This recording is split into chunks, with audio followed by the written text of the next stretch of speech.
Welcome to the Deep Dive. Now, if you've been following aging research, you've probably heard a ton about genetics, but today, well, we're shifting gears in a big way. We really are. A huge new paper suggests that the first part of your body to really age, the most critical part, isn't your brain or your liver. It's your main blood vessel, the aorta. That's right. They're calling it the senohub, basically the source of a systemic body-wide decline. And this is all coming from a new field, or at least a newly empowered one. Exactly. For years, we've had a lot of genomic data, DNA, RNA, but those are just the instructions, the blueprints. Right. This paper from Ding and colleagues gets into proteomics. It's looking at the actual workhorses of the cell, the proteins. They map the entire protein profile across 50 years of adult life and in 13 different human tissues. So it's the most detailed roadmap of aging we've ever had, basically. By far. We're finally seeing what the cells are actually doing, not just what they're told to do. Okay, so let's get into the first big warning sign they found. It's this phenomenon they call transcriptome proteome decoupling. It sounds technical, but the idea is simple. Think of it this way. In a young cell, if a gene's instruction, the mRNA, says, make a lot of this protein, the cell does it perfectly. 1-to-1. You get what you ask for. Exactly. But with age, that connection, it just breaks down. The correlation drops, in some cases by almost half.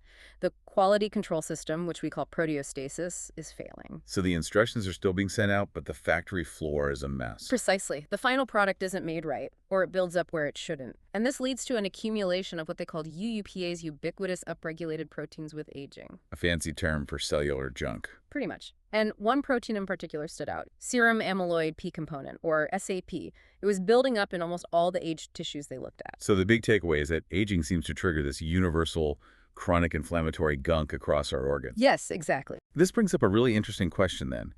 If this protein control is failing everywhere, does every organ just decline at the same rate? Or is there like a shared turning point that kicks everything into high gear? That is the million-dollar question, and that's what their proteomic clocks were built to find out. They scanned the data for an inflection point. And they found one. Oh, they found a very clear one. For most tissues, there's a major acceleration in the aging rate right around age 50.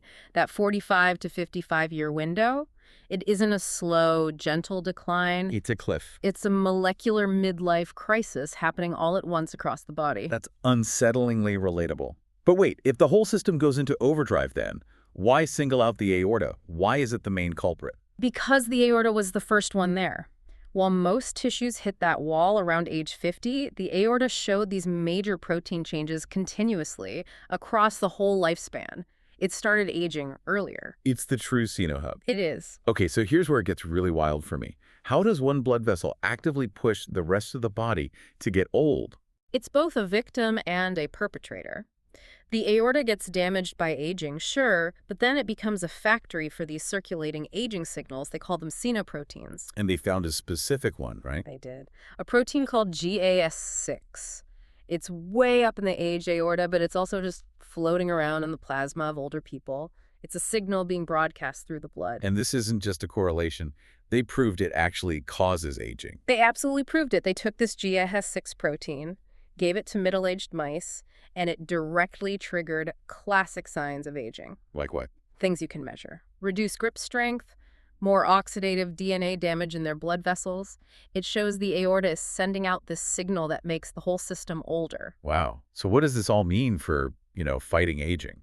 This atlas seems like a huge leap forward. It is, because it shows our organs don't all age on the same schedule, and that gives us new, very specific targets. We don't have to just vaguely fight inflammation anymore. You can be more precise. We can develop what are called geroprotective interventions. Imagine creating a neutralizing antibody that just mops up JS6 from the blood, blocking that toxic signal at the source. That would be a game changer. It really would. Okay, let's recap the 3 big takeaways from this deep dive. First, aging isn't just about our genes. It's about the critical breakdown, the decoupling between our genetic instructions and our actual proteins. Second, our bodies seem to hit a major molecular tipping point. For many tissues, the aging process really accelerates around age 50. And third, the aorta is ground zero. It's the senohub that ages first and then promotes aging everywhere else through these circulating proteins like GAS6. That's the story in a nutshell. Now, it is groundbreaking, but we should mention the authors themselves noted that they still need to expand this atlas. Some key organs, like the brain and kidneys, weren't included this time around. True, there's more work to do, but the implication is just, it's so clear. If you can stop the aging of that one main pipeline, the aorta, how much systemic aging could you actually prevent? It really makes you think about what your own blood vessels might be up to right now. Welcome to the Everyday Journal Club. I'm Hope, a biologist with 15 years of research experience, now fortunate to be working in a Nobel Prize-winning lab. This channel has three main goals. 1. To help you stay effortlessly updated on the latest scientific breakthroughs. No paywalls, no jargon overload. 2. To build a supportive community where we can exchange the most valuable experience-based research advice. 3.